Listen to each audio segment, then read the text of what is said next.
What's up, interrupts? My name is Cravol, and welcome to a thoughts and opinions video about Paladins, the Overwatch ripoff, quote-unquote, which I was gonna do just a gameplay commentary on it, but unfortunately the game really doesn't like my camera app, what I use to record my face, so I was unable to do that, but I was able to salvage the gameplay footage, so I'm gonna show you that. Alongside just me kind of giving my opinion on the game. So, here we go. So first of all, is Paladins a ripoff of Overwatch? In my personal opinion, I'd say no, and I'm going to refrain from referencing specific games throughout the rest of this video, just because I feel like it takes away from this game itself. But before we get to that point, I would just like to say that while this game is not a ripoff of any one game or anything like that, it does take inspiration from a lot of different sources. There were a lot of different popular games that I spotted in there, just playing around with it, and honestly, I don't think that's a bad thing. Every game is going to, be inspired by different things, and Overwatch, when it did come out, everyone accused it of being a Team Fortress 2 ripoff, so I think there are some double standards going on there. And I would say that, yeah, Paladins is its own game. Now, is it a game that's worth playing? I mean, I enjoyed it. Paladins is an incredibly average game, is what I would say. In my opinion, it was fun enough, and it was enjoyable.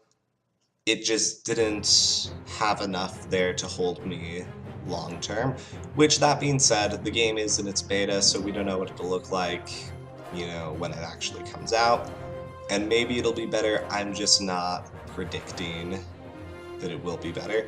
But let's go through.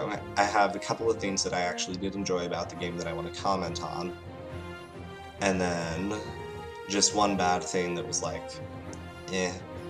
but most of the bad things were just really minor things that just kind of weren't as good as other games pulled them off, I guess. It just wasn't as well done, it wasn't as refined, so looking into the things that the game did well, the game had a very interesting customization system where effectively you could customize your character's abilities outside of the game, like between matches, I guess. And then you could also customize specific aspects of your character once you were inside the game, so dealing extra damage to shields, dealing extra damage overall, healing yourself by dealing damage, less cooldown times, etc., etc., etc. And I feel like that feature was done really well. It allows you to incorporate a, way of building your character outside of combat, which the footage you're actually seeing right now, I was playing with a build that I had set up because one of that character's moves I never really use. So I set up that build to focus on her other moves, and had a lot of fun with it, but it still felt very balanced, it felt very fair.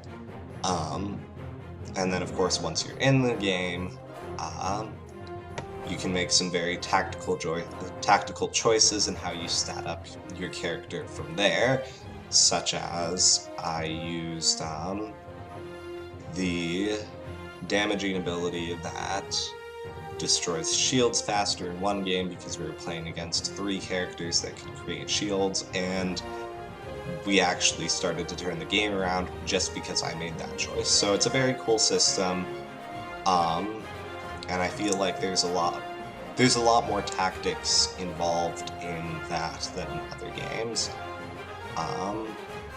which I think is cool. But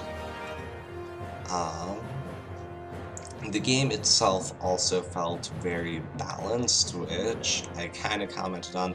And, they do appear to still be adding characters, so I don't know what it'll look like when it actually comes out. Again, this is still just the beta. But from what I saw, the game felt very balanced, and yeah, we'll see from there. Just a good thing that I notice.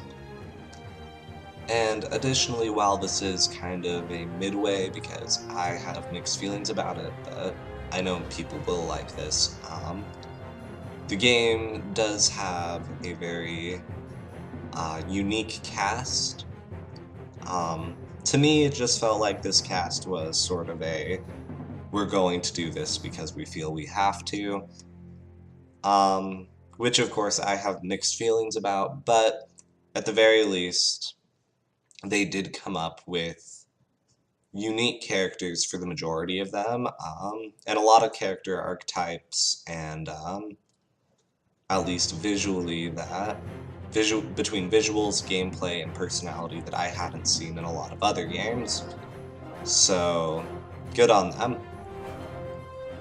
The one thing that I really didn't like, and again, there were a lot of little things that were just like, eh. But the one thing that I really didn't like was the maps were very simple. At this point, I don't think I can name any one map. And I don't think that really would matter anyways. I don't have a particular favorite out of those maps. All the maps are just virtually the same in how they play and how they feel, which on the one hand is a good thing. It allows for easier balancing, but on the other hand, you know, it just comes out and it's just like, you know, why does it matter? Why should I care which map I'm playing on? And I think part of, honestly, what would make people keep returning to a game is all the things that are different, and, you know, having even just one thing that is virtually the same every match is probably a bad choice. So, I don't know, in short, those are my thoughts. Very average game. If you guys want to try it, it can be found on Steam. There's a link in the description. And the game is completely free, so if you got the time, if you got the space on your computer, go ahead and check it out. And let me know what you think about it. Other than that, have a great day, everyone. Toodles.